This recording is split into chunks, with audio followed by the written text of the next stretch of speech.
अस्सलाम वालेकुम गाइस। आज हम अपना 9th class biology chapter number 2 start करने लगे हैं, जिसका नाम है बायोलॉजिकल प्रॉब्लम को हल करना। अब बायोलॉजिकल प्रॉब्लम को हल करना मतलब जो हमें साइंस में प्रॉब्लम्स का सामना आता है वो हम इस चैप्टर में पढ़ेंगे कि उनको बायोलॉजी में कैसे मतलब हल किया जाता है। सबसे पहले इस चैप्टर के स्टार्ट में साइंस की डेफिनेशन लिखी पड़ी है, जो कि हमने पहले चैप्टर में भी पढ़ी थी। साइंस एक बेसिकली इल्म है जिसकी बुनियाद मुशाहिदात और तजर्बात पर रखी जाती है, साइंस कहलाती है। इसके बाद सेकंड डेफिनेशन इसी पैराग्राफ के एंड पर वो है साइंटिफिक मेथड। अब साइंटिफिक मेथड क्या होता है? साइंटिफिक मेथड एक तरीकाकार है, ऐसा तरीकाकार है जिसमें साइंटिफिक प्रॉब्लम को हल करने के लिए इस्तेमाल किया जाता है। उस तरीक़ेकार को मतलब साइंटिफिक मेथड एक तरीकाकार है जिसको साइंटिफिक प्रॉब्लम को हल करने के लिए इस्तेमाल किया जाता है, साइंटिफिक मेथड कहलाता है। तो ये हुई साइंस की तारीफ और उसके बाद हुई साइंटिफिक मेथड की तारीफ। अब हम अपना टॉपिक स्टार्ट करते हैं आज का, जो कि बायोलॉजिकल मेथड आज का हमारा टॉपिक है, जो कि लॉन्ग क्वेश्चन भी और शॉर्ट क्वेश्चन के लिए बहुत ज़्यादा इंपॉर्टेंट है। सबसे पहले बायोलॉजिकल मेथड होता क्या है? बायोलॉजिकल मेथड वो साइंटिफिक मेथड है जिसमें बायोलॉजिकल प्रॉब्लम्स को हल किया जाता है। अब बायोलॉजिकल मेथड और साइंटिफिक मेथड में फ़र्क ये है, साइंटिफिक मेथड एक तरीकाकार था जिसके अंदर साइंटिफिक प्रॉब्लम्स को मतलब हल किया जाता था, हल करने के लिए इस्तेमाल किया जाता था उस तरीक़ेकार को। जबकि बायोलॉजिकल मेथड वो साइंटिफिक मेथड है, यानी वो तरीकाकार है जिसमें बायोलॉजिकल प्रॉब्लम्स को क्या किया जाता है, हल किया जा रहा होता है। अब बायोलॉजिकल मेथड को हल करने के लिए या एक बायोलॉजिस्ट को बायोलॉजिकल प्रॉब्लम हल करने के लिए किन मराहिल से गुजरना पड़ता है? तो हमारे पास मराहिल 7 मराहिल है। सबसे पहला जो हमारा मराहिल है वो है बायोलॉजिकल प्रॉब्लम की पहचान करना। अब बायोलॉजिकल मेथड कोई बायोलॉजिस्ट जब मतलब अडॉप्ट करेगा या जब अपनाएगा जब उसे कोई बायोलॉजिकल प्रॉब्लम का सामना होगा। और ये बायोलॉजिकल प्रॉब्लम का हमें पता कैसे लगेगा? तो बायोलॉजिकल प्रॉब्लम से मुराद जानदारों से मुतालिक एक ऐसा सवाल होता है जो या तो कोई शख्स या इदारा बायोलॉजिस्ट से पूछता है या बायोलॉजिस्ट के जहन में खुद ब खुद आता है कि यार ये ऐसे मतलब इसके अंदर ये चीज़ गलत हो रही है, या ये साइंस के मतलब इस थ्योरी के अंदर ये फॉल्ट आ रहा है, ये चीज़ ऐसे नहीं ऐसे होनी चाहिए थी। मतलब इस तरह के क्वेश्चन जब आएंगे तो इस तरह की सिचुएशन को क्या कहते हैं? बायोलॉजिकल प्रॉब्लम्स कहते हैं। और इनको हल करने के लिए सबसे पहले इनकी पहचान ज़रूरी है, मतलब ये प्रॉब्लम्स हैं या नहीं। मतलब इस पहले मरहले में सिर्फ इसकी पहचान की जाती है कि बायोलॉजिकल प्रॉब्लम्स के बारे में या तो हमें कौन बताएगा, इदारा मतलब या कोई शख्स बायोलॉजिस्ट को बताता है या बायोलॉजिस्ट खुद सोचता है कि इसके अंदर या इस थ्योरी के अंदर ये गलती है, उस गलती को मतलब दुरुस्त करता है किसके जरिए? बायोलॉजिकल मेथड्स के अंदर। अब बायोलॉजिकल मेथड में सबसे पहले था बायोलॉजिकल प्रॉब्लम की पहचान करना। दूसरा इसका जो मेथड है या मरला है वो है बायोलॉजिकल प्रॉब्लम की पहचान करने के बाद मुशाहिदात करना। मुशाहिदात करने में क्या होता है कि एक तो सबसे पहले बायोलॉजिस्ट क्या करेगा कि बायोलॉजिकल प्रॉब्लम की पहचान कर रहा है, वो ये मतलब थिंकिंग कर रहा है कि ये थ्योरी के अंदर ये चीज़ गलत है। उसके बाद वो उसमें मतलब ये चीज़ उसने ये थिंकिंग कर ली, उसके बाद वो अपनी थिंकिंग बयान करेगा, उसको दुरुस्त करने के लिए वो मुशाहिदा करेगा या थिंकिंग करेगा कि इसको ऐसे नहीं, इस थ्योरी को इस तरह से होना चाहिए था, मतलब उसका हल बताएगा। वो किसके अंदर बताएगा? मुशाहिदात के अंदर। हम मुशाहिदात के अंदर हम 5 हिस्से इस्तेमाल करते हैं, और वो कौन कौन सी है? एक देखना, सुनना, सूंघना, चखना और छूना। ये एक शॉर्ट क्वेश्चन भी बन सकता है कि मुशाहिदात के अंदर कौन सी 5 हिस्से इस्तेमाल होती है, उनके नाम बताएं। तो ये 5 हिस्से इस्तेमाल होती हैं। उसके बाद नेक्स्ट ये है कि मुशाहिदात की 2 टाइप्स होती हैं, एक को हम मिक़दारी मुशाहिदात कहते हैं और दूसरे को हम महीती मुशाहिदात कहते हैं। ये भी एक शॉर्ट क्वेश्चन बन सकता है कि मिक़दारी मुशाहिदात और महीती मुशाहिदात, या ये बन सकता है कि मुशाहिदात की 2 इक़साम के बारे में बताएं। तो जो मिक़दारी मुशाहिदात होती हैं ये मिक़दार को बयान करती हैं, और जो महीती मुशाहिदात होती हैं वो हालत को बयान करती हैं। इसी तरह मिक़दारी मुशाहिदात मुतगय्यर नहीं होती और महीती मुशाहिदात मुतगय्यर होते हैं। इसके अलावा मिक़दारी मुशाहिदात का इंदराज हम इंसों में कर सकते हैं, लेकिन महीती मुशाहिदात में हम इंदराज जो है वो इंसों में नहीं कर सकते। और भी ये है कि मिक़दारी मुशाहिदात को हम क्या क्या कर सकते हैं, काबिल पैमाइश होती हैं, जबकि महीती मुशाहिदात काबिल पैमाइश नहीं होती। अब एक क्वेश्चन यहाँ से बन सकता है कि मिक़दारी मुशाहिदात को महीती मुशाहिदात से ज़्यादा दुरुस्त माना जाता है, बयान करें या वजाहत दे, ऐसा क्यों होता है। तो इसकी वजह यही है कि ये मुतग़य्यर नहीं होते, इनका इंदराज हिस्सों में किया जा सकता है मिक़दारी मुशाहिदात का, और इसके अलावा मिक़दारी मुशाहिदात काबिल फरमाइश होती हैं, इसलिए मिक़दारी मुशाहिदात को महीती मुशाहिदात से ज़्यादा दुरुस्त माना जाता है। और जहाँ तक रही इनकी बात एग्जाम्पल की, मिसाल की, तो मिक़दारी मुशाहिदात की एग्जाम्पल में हम ये देख सकते हैं कि जैसा कि पानी का नुक्ता इंजमाज 0 सेंटीग्रेड जबकि इसका नुक्ता अबाल 100 सेंटीग्रेड होता है। और अगर ये स्टेटमेंट हम महीती मुशाहिदात में कहेंगे तो उसमें यह आ जाएगा पानी का नुक्ता इंजमाज इसके नुक्ता अबाल से कम होता है।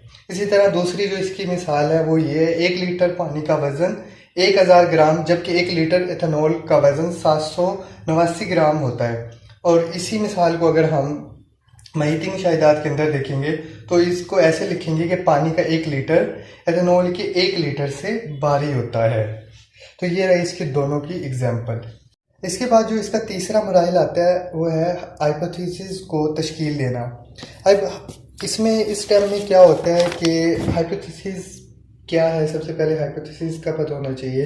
तो मुशाहिदात की तहकीक तलब वजाहत को हाइपोथेसिस कहते हैं। मतलब जो हम थिंकिंग कर रहे हैं उसको हम तहकीक करेंगे, ये बात मतलब जो हमने सोची है, जो हमने थिंक किया है, ये थ्योरी में ये चीज़ गलत है और उसको ऐसे नहीं ऐसे करना चाहिए, तो उसको तहकीक करना है, मतलब उस पर थोड़ा सा रिसर्च करना है कि वाकई ऐसा हो सकता है, तो उसके बाद उसकी हाइपोथेसिस बनाई जाती हैं।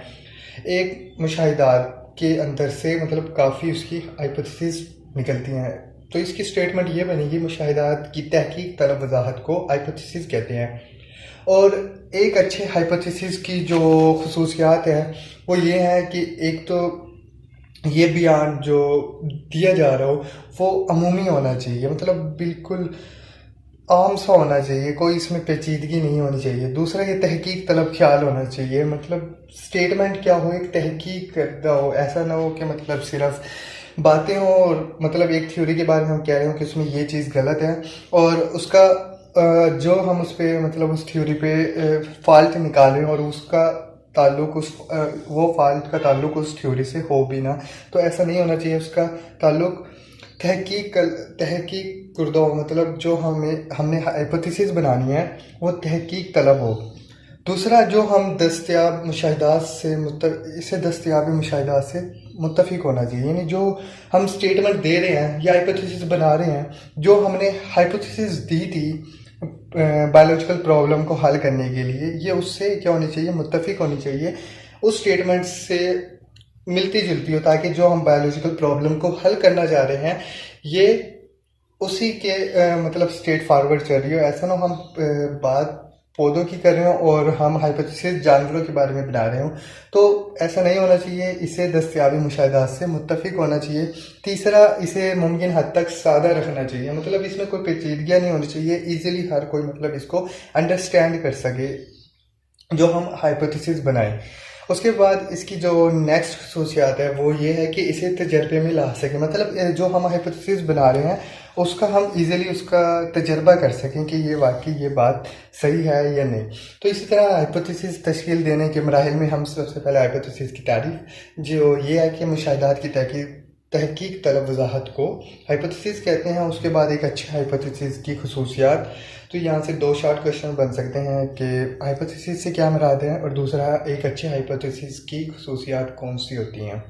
उसके बाद ये क्वेश्चन भी बन सकता है कि हाइपोथेसिस तश्कील देने के लिए कौन सा तरीक़ाकार इस्तेमाल किया जाता है। तो हाइपोथेसिस तश्कील देने के लिए बहुत ज़्यादा होशमंदाना और तहकीक सोच विचार की या तख्लीकी सोच विचार की ज़रूरत होती है। मतलब एक हाइपोथेसिस देने के लिए हम एक तो मतलब एक होशियार होना चाहिए, ताकि हम स्टेटमेंट जिस प्रॉब्लम्स को हल कर रहे हैं उसके ही बारे में हम स्टेटमेंट दे रहे हो, मतलब हमारा जहन सिर्फ होश में होना चाहिए। मतलब हम ऐसा ना हो कि हम पौधों के बारे में कोई थ्योरी बना रहे हो और वो जानवरों के बारे में नहीं कर रहे हो, तो इसलिए वो कह रहे हैं कि हाइपोथेसिस तश्कील देने के लिए तो हमें होशमंदाना होना चाहिए, मतलब एक मतलब होशियार होना चाहिए। दूसरा ये है कि इसे तख्लीकी सोच विचार की ज़रूरत है, मतलब एक इस पे तहकीक करनी चाहिए। और ऐसा नहीं है कि मतलब उठाकर एक थ्योरी या एक हाइपोथेसिस पेश कर दी कि ये थ्योरी ये गलत है और इसमें ये फ़ाल्ट है, तो ऐसा नहीं होना चाहिए। उस पर तहकीक भी होनी चाहिए कि जो आप इसमें फ़ाल्ट निकालते हैं कि वो बाकायदा ऐसी बात है या नहीं। तो ये हो गया हाइपोथेसिस तश्कील देने के लिए एक तरीक़ाकार जो कि होशमंदाना होना चाहिए। दूसरा तख्लीकी सोच विचार के साथ होना चाहिए। तो ये भी इससे 3 शॉर्ट क्वेश्चन बन सकते हैं, एक हाइपोथेसिस की तारीफ, दूसरा एक अच्छे हाइपोथेसिस की खसूसियात, थर्ड जो इसका क्वेश्चन बन सकता है वो ये है कि एक हाइपोथेसिस तश्कील देने के लिए कौन सा तरीक़ाकार इस्तेमाल किया जाता है। उसके बाद जो नेक्स्ट मराइल है वो है डिडक्शंस। अब डिडक्शन से क्या मुराद है? डिडक्शन में ना जो हमने हाइपोथेसिस बनाए होते हैं उनमें से एक हाइपोथेसिस को ले लेते हैं और उस हाइपोथेसिस से हम नताइज को इकट्ठा करते हैं, यानी उससे मुतवक्का नताइज निकालते हैं कि इससे ये हो सकता है, और उन मुतवक्का नताइज को क्या कहते हैं? डिडक्शंस कहते हैं। तो डिडक्शंस की तारीफ शॉर्ट क्वेश्चन बन सकती है। इसके अलावा डिडक्शंस बनाने के लिए कौन सी मतलब ज़ुबान इस्तेमाल करते हैं? तो डिडक्शंस बनाने के लिए ज़्यादातर दो लफ्ज़ का इस्तेमाल होता है, अगर और तब। ये एमसीक्यूज भी बन सकता है और शॉर्ट क्वेश्चन भी बन सकता है। इससे अगला मरला है तजर्बात करना। तजर्बात करने के मराहिल में क्या होता है कि जो डिडक्शंस में नताइज इकट्ठे किए थे हाइपोथेसिस को, अब उस हाइपोथेसिस को टेस्ट किया जाता है कि ये हाइपोथेसिस वाकई दुरुस्त है या नहीं। तो तजर्बात करने के मराहिल में क्या किया जाता है? हाइपोथेसिस को टेस्ट के मराहिल से गुजारा जाता है। अब इस दौरान जो गलत हाइपोथेसिस होगी उसको रद्द कर दिया जाएगा और जो दुरुस्त हाइपोथेसिस होगी उसको क्या किया जाएगा? कबूल कर लिया जाएगा और उस हाइपोथेसिस से मज़ीद नताइज को इकट्ठा किया जाएगा। तो ये तजर्बात मराहिल में बस यही होता है कि हाइपोथेसिस को टेस्ट किया जाता है। अब तजर्बात करने के मराहिल में 2 ग्रुप को इस्तेमाल किया जाता है, एक को कहते हैं कंट्रोलर ग्रुप और दूसरे को कहते हैं तजर्बाती ग्रुप। अब कंट्रोलर ग्रुप से क्या मुराद है कि ऐसा ग्रुप जिसमें सारी चीज़ें प्रोवाइड करती जाए उसको कंट्रोलर ग्रुप कहते हैं, और तजर्बाती ग्रुप से मुराद ऐसा ग्रुप होता है जिसमें सारी चीज़ें दी जाएं लेकिन वो चीज़ उसको प्रोवाइड ना की जाए जिसका हमने टेस्ट करना हो, उसको तजर्बाती ग्रुप कहते हैं। मिसाल के तौर पर फोटोसिंथेसिस, मतलब एक बायोलॉजिस्ट क्या कर रहा है? फोटोसिंथेसिस के बारे में टेस्ट कर रहा है कि फोटोसिंथेसिस में कार्बन डाइऑक्साइड ज़रूरी है या नहीं, मतलब कार्बन डाइऑक्साइड को टेस्ट कर रहा है। तो क्या करेगा? 2 पौधे लेगा, एक पौधे को सारी चीज़ें प्रोवाइड कर देगा, जिस चीज़ का टेस्ट कर रहा है कार्बन डाइऑक्साइड का वो भी प्रोवाइड कर देगा, उसको क्या कहेंगे? Controller group. और एक पौधे को कार्बन डाइऑक्साइड जिसका वो टेस्ट कर रहा है उसके अलावा सारी चीज़ें प्रोवाइड कर देगा, उसको कहेंगे तजर्बाती ग्रुप।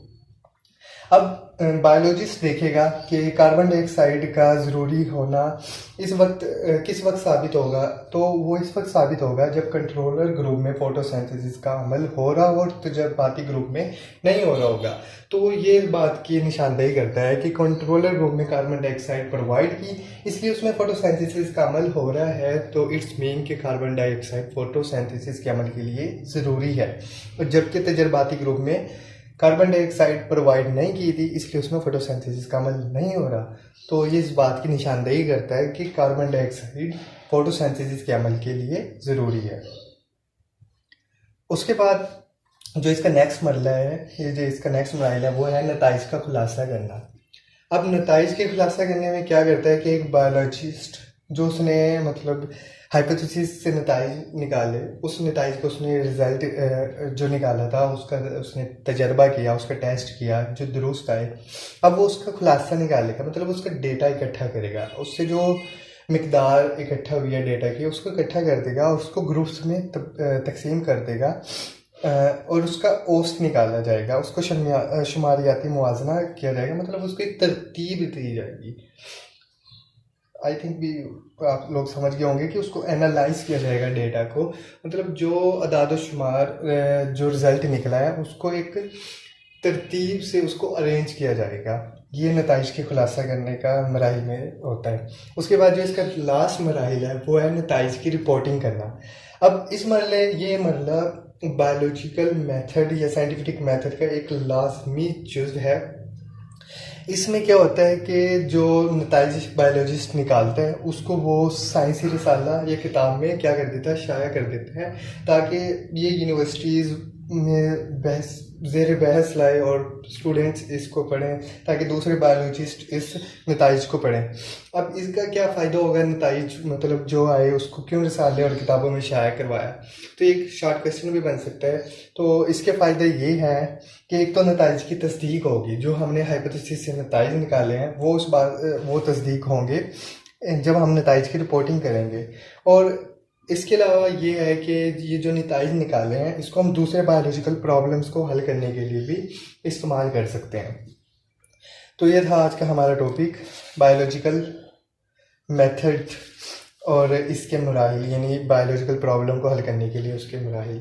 तो ये लॉन्ग क्वेश्चन ऐसे बन सकता है कि बायोलॉजिकल मेथड से क्या मुराद है और एक बायोलॉजिकल प्रॉब्लम को हल करने के लिए कितने मराहिल की ज़रूरत पड़ती है उनकी वजाहत करें, या सिर्फ बायोलॉजिकल प्रॉब्लम के मराहिल के बारे में पूछ सकते हैं। तो इस तरह के यहाँ से लॉन्ग क्वेश्चन और शॉर्ट क्वेश्चन बन सकते हैं। मज़ीद इस चैप्टर को हम आगे नेक्स्ट वीडियो से कंटिन्यू करेंगे। आज के लिए इतना ही काफ़ी। इंशाल्लाह अगली वीडियो में एक नए लेक्चर के साथ इस चैप्टर को आगे कंटिन्यू करेंगे। आज के लिए इतना काफ़ी। अल्लाह हाफिज़।